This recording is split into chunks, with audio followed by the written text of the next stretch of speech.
Meil on nüüd täna ennelõunat esinenud 4 teadlast. See ei ole selles mõttes juhus. Meie soov oli selles arutelus meie rahvastiku kestlikkuse üle oli tuua võimalikult palju teadmist ja ka tegelikult võimalikult palju niisugust laiemapõhjalist arutelu, et see ei jääks tööandjate endi oma probleemide esitamiseks, et eks neid foorumeid, kus me seda teeme, on ju mitmeid ja küllap me teeme seda ka täna, oleme teinud, juba teeme ka edasi. Aga nüüd me läheme edasi natuke vähem siis teaduslikul tasemel ja praktilisel tasemel. Meie järgmine esineja on Kristjan Lepik, kes on üks Eesti ju tuntumaid majandusanalüütikuid ja tootejuhina töötab ta ettevõttes Move Guides, kus aitab inseneril arendada tarkvara, mis hõlbustab inimestel vabamalt liikuda siis kogu maailmas. Kristjani sõnul kuulub Euroopa tulevik tõmbekeskustele, kohtadele, mis suudavad olla loojad. Seal luuakse uusi lahendusi, mida kasutatakse üle maailma. Nii et Kristjan, mis võiks olla see, mis teeks Eesti äkki tõmbekeskuseks? Kas või samal tasemel nagu need linnad, siin oli just enne jutt, et terve Eesti on nagu üks linn kusagil. Tervist! Slaide pole. Mõtlesin, et räägin teile hoopis 4 lugu. 4 lugu ja üks teine number on veel, et poliitkorrektsuse tase on 0. Väga ausalt.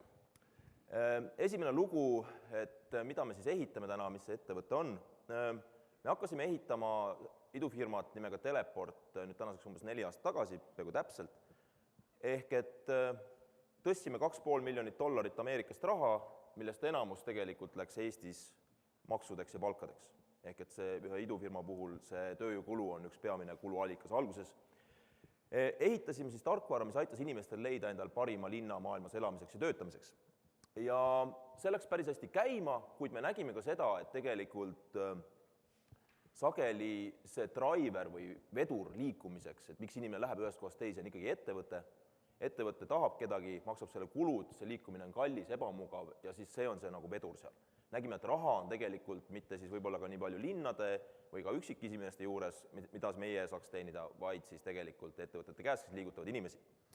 Ja eelmine aasta osteti meid ära ühe siis USA-Briti ettevõtte poolt nimega Move Guides.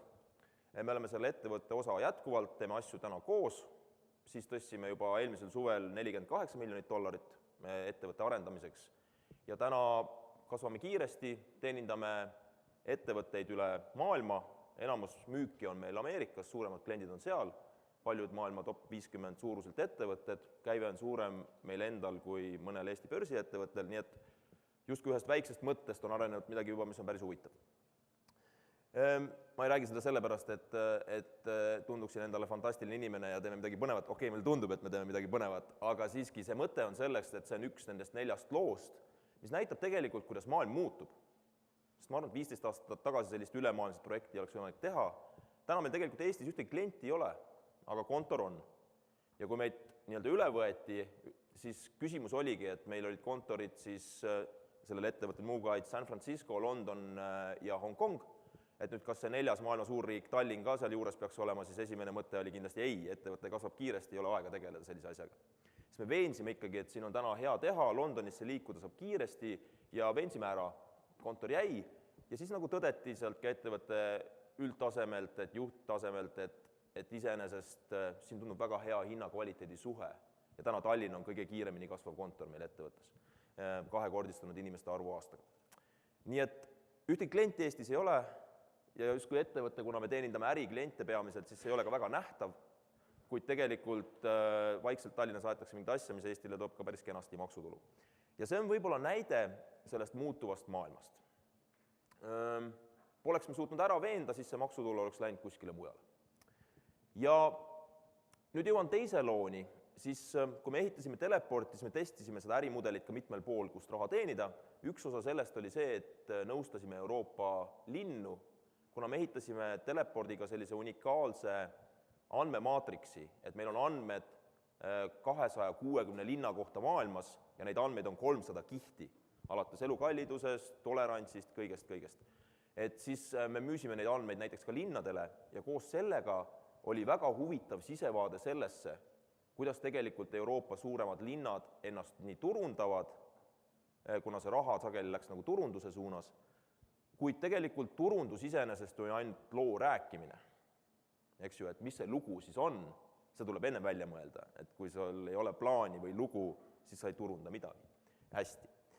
Ja see on väga huvitav vaade, kuidas Euroopa linnad panevad järjest rohkem raha sellesse.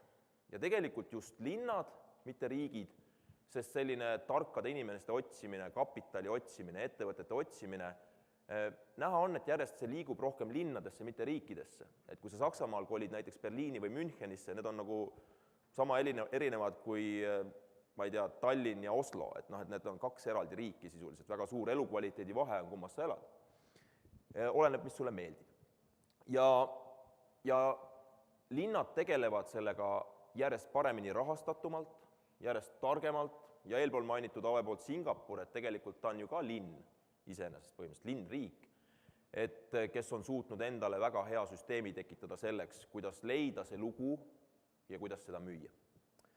Nii et tegelikult see on, ma arvan, et Euroopa tulevik tõesti on tõmbekeskustel, kes suudavad selle loo leida, miks tahaks näiteks targad ettevõtted sinna tulla või targad inimesed sinna tulla. Ja kui me Brexiti näidet praegu vaatame, me oma ärist ja oma klientidest näeme, et reaalselt viiakse inimesi ikkagi Londonist minema. Et see ei ole mingi niisama asi, kui sa viid 500 inimest ettevõttega ära, siis tegelikult see on liikuv maksutulu, mis läheb kõik mujale. Nii et see on erakordselt rumal otsus, ma arvan, ja kindlasti väga konkreetsete majandusliku mõjuga, mille tulem lihtsalt ajas ilme. Nii et ma arvan, see tõmbekeskuste lugu on see tulevik ja ma arvan, et ka ühtlasi, et keskpäraselt ei viitsita nagu midagi enam teha või kui tehakse, siis keskpärasuse päralt ei ole tulevik. Kui sa teed kõike natuke hästi, sul läheb kokku halvasti. Näide sellest on kas või Eesti edukas Taxify või Uber, et tegelikult see sõidu jagamine, takso teenus, tegelikult üle maailma koondub järjest rohkem paari ettevõtte kätte. Meil mitte pole kohalikud taksoettevõtted, vaid üle piirilised ja sellist äri juhtub järjest rohkem. See, kes suudab selle luua, teenib tulu. Ja teised on need riigid, kes seda kasutavad ja maksavad selle eest. Nii et see oli nüüd teine lugu. Ja kolmas lugu, ma sõjaväes ei käinud, kuid riigi ees tundub, et oma kohustused täitsin. Ma 3 aastat vedasin sellist projekti nagu nutikas spetsialiseerumine Arengufondis, ehk mis on siis midagi riigi, ehk mitte on, vaid oli, riigi ja ettevõtluse vahepeal. Ja see on 150 miljonit eurot raha Euroopast teaduse ja ettevõtte koostöö arendamiseks. Minu mõte oli, et mulle tundus, et sellest saab päris suure mõju, kui see raha hästi paigutada, see lõpus kasvas 700 miljonini. Ja otsusin, et võtaks selle väljakutse ette, veaks seda projekti.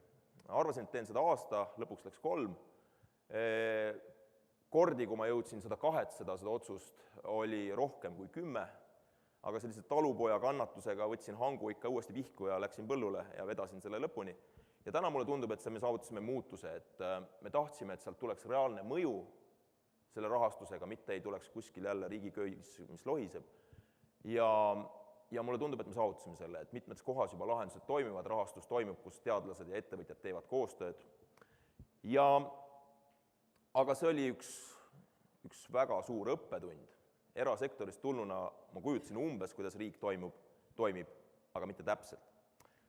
Üks osa sellest loost oli see, et see rahastus läks 2 ministeeriumi alt, majandusministeerium ja haridusministeerium.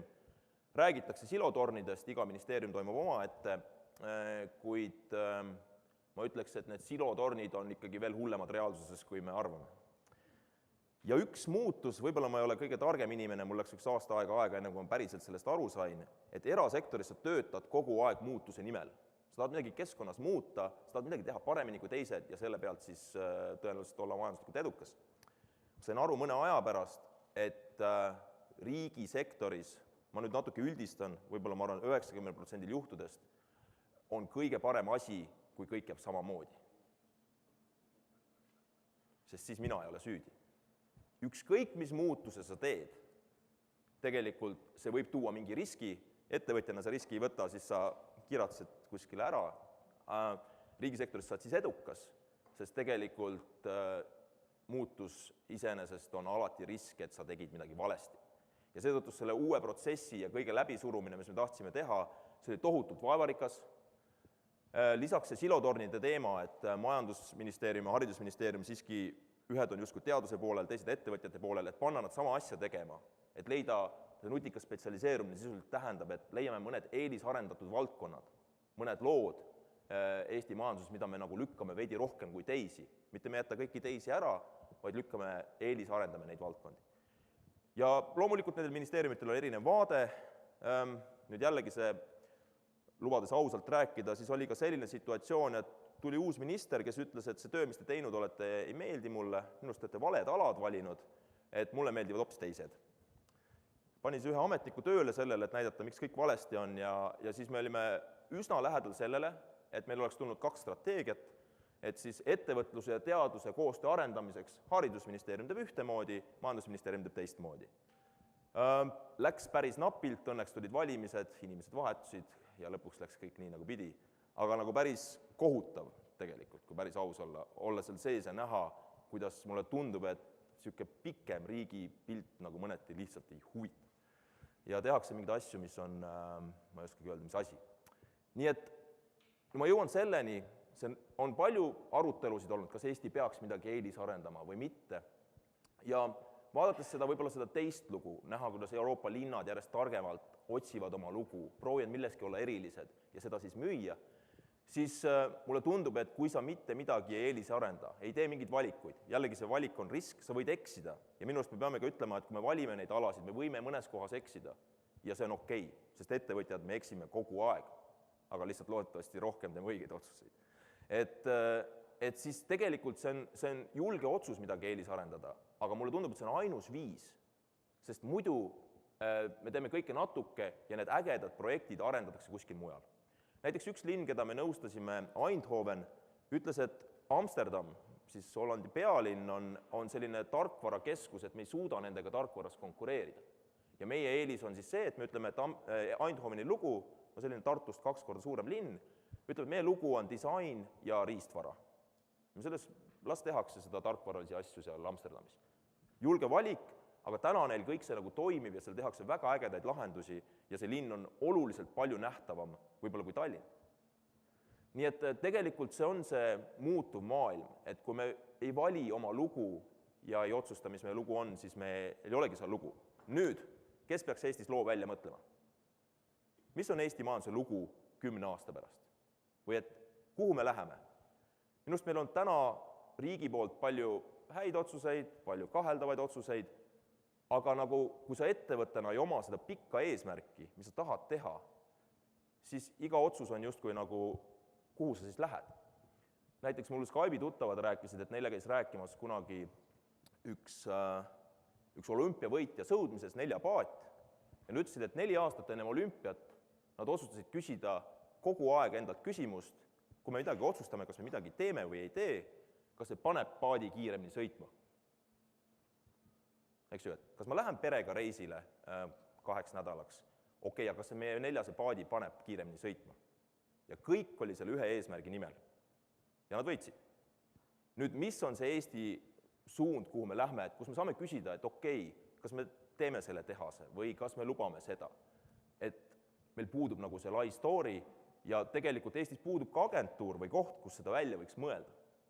Näiteks Singapuris on selline ettevõtjatega tihedas koostöös tehtav selline economic board, mis paneb 5-aastane plaani kokku, valib mõned eelisarendatavad valdkonnad ja see on nagu see lugu, kuhu riik läheb ja siis sa seda ka brändid väljapoole. Et mulle tundub, et Eestis on nagu see probleem, et me peame ennast tähtsamaks, kui me oleme. Maailmas nagu väga palju ringi liikudes ma näen, et no kas see on mingi, meie bränd on Welcome to Estonia, on midagi muud, on see rändrahn, et ma ei tea, kas keegi teab, mis Poola tunnuslause on turunduses? Sloveenia? Keegi ei tea meie kohta ka. Et meil tundub, et näed, New York Times kirjutas meist jälle ja seal oli nime näha ja tegelikult nad kirjutavad kõikidest riikidest kogu aeg, meedia toodab kogu aeg, et me ei ole tohutult nähtavad. Meil peaks olema see lugu, ma arvan, see IT-lugu, mis meil on olnud, see on nagu väga kandev lugu olnud, aga see siiski ei ole ka nagu ainus nagu lugu, et selle peale ära ei sõida. Näiteks e-residentsuse projekt, ma arvan, et see on üks väga edukas projekt olnud, põhimõtteliselt tänu sellele juhtus, et Taavi Kotka on nii põikpäine, läks kõikidest seintest läbi ja ministeeriumites kardeti teda, suutis ära teha, mis vaja, aga see oli üks mingi lotovõit, et kas see on siis suurema plaani osa, ei ole. Ja kui pangad täna välisresidentidele kontosid ei ava, siis see plaan on poolik. Jällegi, pikema plaani suunas on midagi puudu. Nii et see on minu arust meie mõte, et meil oleks see lugu vaja. Kes seda teha võiks? Ma Arengufondis tunnistan, et ma tegin oma projekti, väga palju ei sekkunud sellest segadusse, mis selle ümber oli, aga mul on küll kindel veendumus, et miks Arengufond kinni pandi, oli see, et tal puudus omanik. Riigikogu tehniliselt oli Arengufondi omanik, aga see 101-line kogu on väga amorfne ja siis nagu kõik kuidagi koos justkui vastutus seal Arengufondi eest ja mitte keegi tegelikult ei vastutanud. Keegi ei ütelnud, et see on minu vastutada või minu teha või mina olen sellega seotud. Et tegelikult oleks pidanud valitsuse juures olema. Et ainult siis täitevvõim kasutab neid otsuseid oma asjade tegemiseks, kui ta on tema endaga koos, keegi väljast ütleb ei huvita.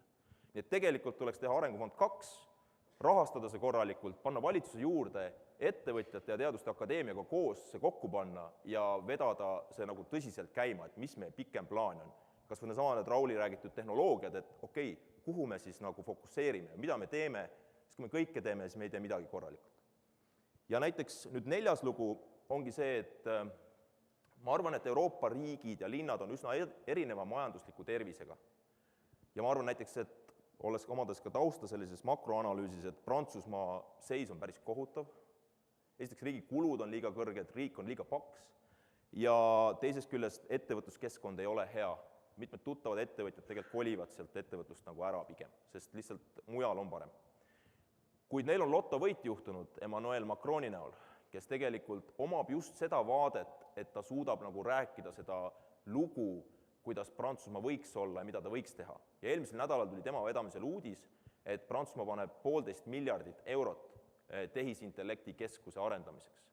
Ehk et see on üks komponent sellest loost, mis nad tahavad olla, ja loomulikult, kui nad seda teevad, nad paistavad palju silma ja saavutavad sellega ka nähtavuse.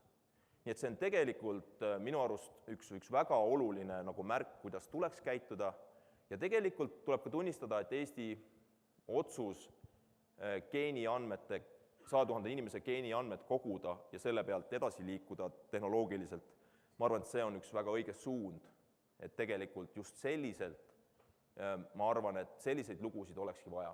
Eesti võiks olla katsepolügoon, kus testitakse erinevaid asju, olgu see siis tööstusega seotud või nende tehnoloogiate ja tööstuse ristumises. Ja olles tõsi küll natuke selline, võib öelda selline uue majanduse esindaja, siis mul on alati tundunud see uus ja vana majandus vastandumine justkui ebamõistlik, sest paljud asjad ikkagi juhtuvad nende kahe asja koos juhtumises, koos töös. Et tegelikult, kui me teeme uut tehast, siis me ikkagi peame mõtlema, et millised on need tehnoloogiad, mida me seal rakendame. Milline on see automatiseerituse tase, kuidas seal teha. Et tegelikult IT, kus mina tegutsen, et iseenesest kunagi see LHV panka käivitatud ja tegelikult see on ju IT rakendamine panganduses. Täna me teeme IT-d, rakendame inimeste liigutamises ja me üritame selle äri ära muuta. Ehk et tegelikult IT on iseenesest horisontaalselt läbiv valdkond, mis tegelikult aitab kõiki teisi sektoreid, ta ei ole mingi omaette valdkond. Ja sellepärast mulle tundub ka, et kui ma rääkisin nende ministeeriumite silostumisest, siis seal on ikkagi oluline punkt ka see, et tegelikult paljud lahendused peavadki olema horisontaalsed, ta ei saa olla ühe ministeeriumi pärusmaa. Kas või sama see IT-minister Taavi Kotka pandi siis tegelikult majandusministeeriumi nagu asekantsleriks, aga tegelikult see peaks olema eraldi kas minister või siis koht valitsuse juures, kes veab seda kõikidest läbi, mitte ta ei ole ühe ministeeriumite teha. Nii et tegelikult see on minu arust kogu see, meil oleks vaja nagu sellist värsket restarti, kuidas mõelda ka riigi juhtimine ümber, kaasa arvatud see, et me mõtleme oma selle loo välja ja üritame seda väljapoole müüa, nii et teised aru saavad. Nii et mulle tundub, et viimase 10 aastaga on maailm väga palju muutunud, palju tehnoloogiate tõttu, aga ma arvan, et järgmise 10-15 aasta muutus on veel suurem. Alates sellest, et mulle tundub, et võib-olla selline majanduslikult vaadates Euroopa võlakriisi teine laine numbriliselt, mulle tundub ainult aja küsimus ja kõik need tegurid muudavad maailma meie ümber väga palju. Ja täna meil puudub nagu lugu või plaan, kuidas me sellega hakkama saame või kes me siis oleme, kes meie oleme ja mida me välismaale pakume. Ja mulle tundub, et ennem kui see lugu paika ei saa, siis me olemegi väga juhuslikud. Kuid mulle tundub, et täna on platvorm olemas, et Eesti võiks olla üks väga äge keskkond, meie statistika Telepordi poolt ka näitab, et need asjad, mis meil on, puhas loodus, suhteliselt mõistlik elukallidus ja ka turvaline keskkond, et need on maailma inimestele huvi pakkuvad. Nii et meil on hea platvorm ja nüüd tuleks see panna kokku looks ja siis müüa ka väljaspoole, et see on hea koht. Ja siis me võime olla edukad, täna me oleme justkui nagu üks väike paadike, kes on kõikide tormituulte meelevallas ja vaatame hirmuga ilmateadet, et mis tuleb, selle asemel öelda, et meil on äge paat, me sõidame selle iga ilmaga ja me läheme sinna. Aitäh!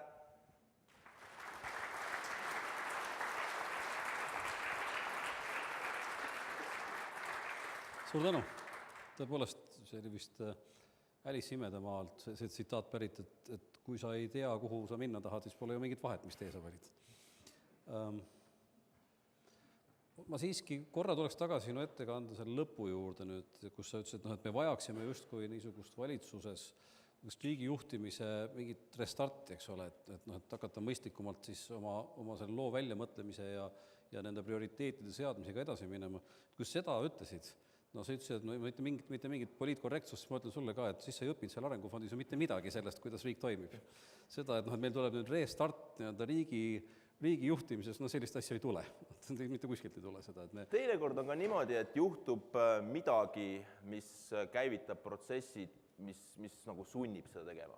Aga ma olen nõus, et mitte kellegi huvides ei ole hakata muutma asja, mis täna nii toimib, sest valimised on järgmised ju, ma ei tea millal, paari aasta pärast ja siis sa nagu see horisont peaks olema 10 aasta peale, et keegi teeks neid otsuseid, aga teinekord on keskkond sunnib. Aga küll ma usun seda, et sa tõid näiteks e-residentsuse, sellised asjad võivad juhtuda, et kui tuleb hea initsiatiiv ja kuidagi pinnas ja aeg on sobiv, et siis mõned asjad märkamatult tehakse ära lihtsalt, et see võib juhtuda. Nii, küsimused saalist? Jah, seal kusagil keegi näen, majandusministeerium. Tere, Viljar! Tere! Ma muidugi pean vastama. Ma olen nii Kristjan nagu sina, ma jälle poliitkorrektne kõigepealt ütlen, sul on õigus. Jah, meil on silotornid, kui olla natukene nii-öelda iroonilisem, siis enam ei ole, sest HTM-iga me oleme ühes majas, nii et me ei ole erinevus tornides. Aga tegelikult see tornide teema superministeerium on selles mõttes oluline, et pool aastat oleme olnud ja see tõesti nii-öelda sünergiat on tulnud, et ma saan kohtuda oma teiste ministeeriumite kolleegidega väga kergelt ja see on tõesti oluline. See, mis tahtsin korrektuuri teha, nutikas spetsialiseerimine on endiselt alles. Seda ma ütlesin, see on alles, sellega arengufondi ei ole. Tegelen sellega ja lähengi siit kohtuma HTM-i kolleegiga sellest rääkida, aga probleemid on samad, nagu sa ütlesid. Mis ma küsida su käest tahtsin, sa olid ise juures, kui me nutikas spetsialiseerumise valdkonda valisime. Ja ma olen nõus sellega, et me peaks valima valdkondi ja küsimus on nüüd selles, et ükskõik kumma pidi vaatad, kas me teeme seda ülevalt alla või alt ülesse, siis unustame ära, ütleme, tegelikult me ei saa unustada. Mina oma tiimiga oleks valmis need valdkonnad välja pakkuma, koos akadeemiaga näiteks. Ja nüüd on küsimus see, et kas see seltskond, kes siin istub, on valmis sellega alla kirjutama. Need ettevõtted, kes sinna valikusse ei kuulu, kas nad on nõus ütlema, et okei, me ei ole seal, aga need 5 valdkonda ma hakkame eelis arendama? Vaat selleks minu jaoks ongi vaja, miks ma ütlesin, et see Arengufond 2, nagu kuhu võtta Teaduste Akadeemia ettevõtjad ja valitsus siis kokku. Et ma arvan, et kuidas sa koondad kõikide ettevõtjate arvamuse, et see ei ole lihtne, et arvamusi on väga palju ja järelikult selleks olekski vaja mingit keskkonda, kus see välja töötatakse, rääkides väga paljude osapooltega läbi, mis on mõistlik valik, millega loomulikult kõik ei ole nõus, aga kui enamus on, siis see on juba õige, ma arvan.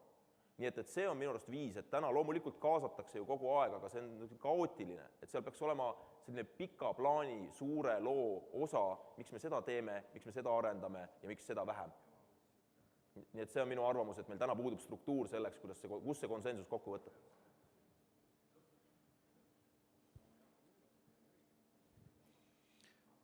Aga siis hakkab meil kätte tulema lõunapausi aeg. Kõigepealt Kristjanile suur tänu ja nii, aitäh sulle!